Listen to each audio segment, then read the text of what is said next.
Thanks for joining us here on October 31st. Remember, trick-or-treaters may be headed your way tonight, so be prepared.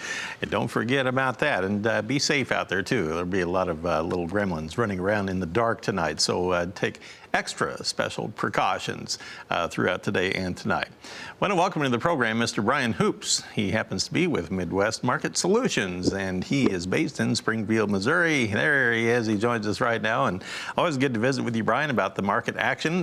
Not a whole lot going on in the grain trade today. I did want to point out we had USDA overnight said we had sold some wheat, and what it was 100,000 tons of wheat. It was hard red winter wheat, and it was sold to Iraq, and the market rewarded that by going down about 4 or 5 cents after that.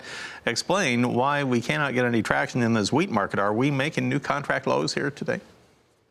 Yeah, we are in the winter wheat contracts. Kansas City and Chicago both hitting new contract lows today. You know, this report that was announced this morning, it was actually a tender from last week where Iraq had tendered for wheat. If you remember, middle of last week, we did have a rally off of some export news where Iraq was in the market for some wheat. And so this wasn't a real surprise to the trade. In fact, you could say it was already factored into the market. But new contract lows, you know, that's never a bullish scenario when you're hitting fresh contract lows. We're seeing Kansas City gain a little bit against Chicago, and that is likely because of lower than expected winter wheat ratings. The crop ratings that came out yesterday, not as positive in the good to excellent category as what the trade had expected. So we think as we go through the winter months, you're going to see Kansas City kind of slowly gain against Chicago, with acres expected to be down and those condition ratings down more than expected as well. There has been some talk here, Brian, about the relative strength of the U.S. dollar here recently, let's say maybe the past couple of weeks, compared to other currencies around the globe. And right now it's firming up a little bit again today. December futures on the U.S. dollar index quoted at 94.540. That would be up 90 points once again. Now, the far out deferred contracts on the futures are weaker, though. But some analysts have been telling me that this has been hurting the wheat market, that the dollar may impact it more than any other commodity there, and it actually helps to put pressure on it, making it more expensive, you know, versus our competitors around the world.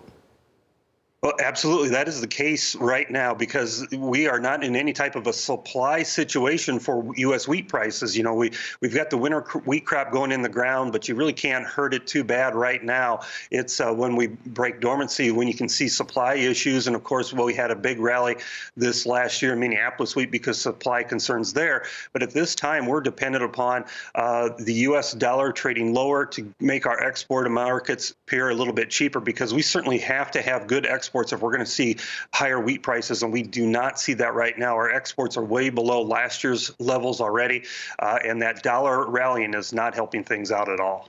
So today is first notice day on November. Soybeans today, is that going to have any impact on the soybean trade, or is it already? Well, a lot of times when you get into first notice day like we are right now, you'll see a market maybe trade a little bit lower going into the delivery period. We can see if there's very heavy deliveries or not, and there's not right now.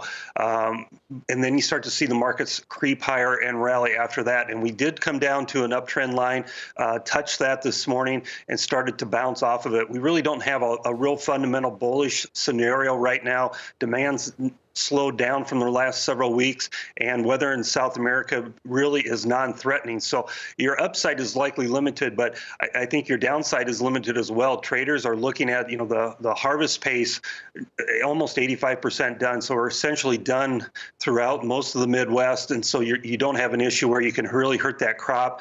And now the bin doors are going to get slammed shut. You're likely to see basis levels improve and futures markets try and rally through the end of the year. And we were just showing on the soybean trade there, the January contract is actually firming up here about 3 1/4 cents at 9.87 3/4. The corn market, I wanted to touch on that. We have December corn now trading 2 1/4 lower at 3.46 1/2. Brian, we'll pause for a quick little break, and we'll come back in a moment, and we'll talk about the livestock markets on the other side. Come on back. We're talking with Brian Hoops.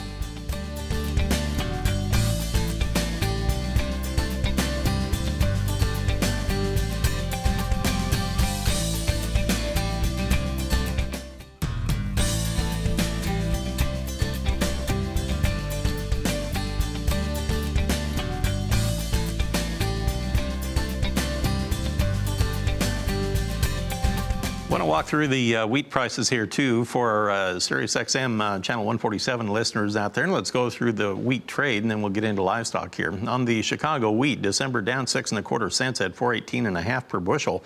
It is off of its low of the day by a couple of pennies now. On the Kansas City market, where we had those export sales, and the market went down anyway, let's take a look at the Kansas City trade. December down 6 1/4 at 415.5.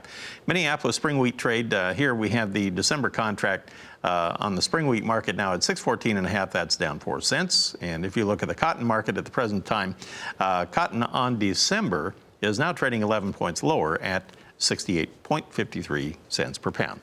Now let's go back to Brian Hoops of Midwest Market Solutions in Springfield, Missouri. Let's see what's going on in the livestock trade. And you know, we've seen this show before, where you had the cattle market opening up under a little bit of pressure, like a lack of inactivity in the beginning, and then it starts to firm up about a half hour or so into the trade. And it happened again today.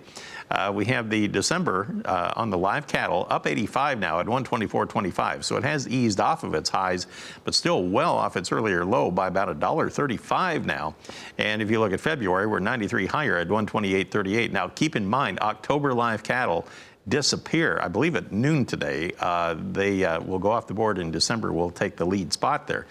Feeder cattle trade, let's take a look at feeders on the November contract. We're now $1.08 higher at 159.40, just a dime from its high. And January up $1.75 at 159.10, also a dime from its high of today's market action. Brian, I want to turn it over to you here, and maybe you can explain what we're seeing take place here, at least technically and fundamentally, in the cattle trade. You know, the trade right now has really priced in a good deal of strength from the cash trade over the weekend. Expectations that we're going to be at least steady again this week in the cash market. So I don't expect that we're going to see, you know, any type of a big sell-off unless the cash market turns lower here. But, you know, the feedlots are certainly bullish again this week after strong trade last week. Futures markets surging higher. What's keeping us from rallying even further is, you know, these are some profitable levels, and feedlots taking advantage of it. We have a large basis February over the cash markets, and so that's very attractive from a producer's standpoint to go ahead and do some sort of a hedge or a put option strategy that allows the upside potential, but at least locks in these big profits, because, you know, normally we have about a $4 basis February over the current cash, and we are certainly well above that right now. Big push higher in lean hogs to start the day today. The December contract was way over $65. Right now we're 59 higher at 65.77. Got as high as 65.92, almost hit 66. February 43 higher now at 71.48. Are you a buyer or seller on hogs today?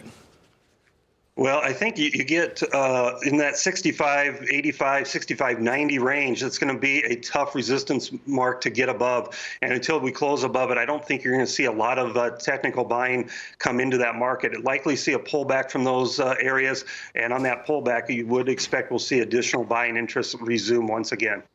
All right. Well, Brian, I appreciate all the comments on the markets here today. Good to have you with us. That's for sure. Brian Hoops, he is with Midwest Market Solutions, and he is based in their home office in Springfield, Missouri. Great crew to talk with if you want some good market guidance. Absolutely, especially on Halloween. It's an interesting market to watch today. It is a spooky trade. Thank you so much, Markets Editor Marlon Bowling.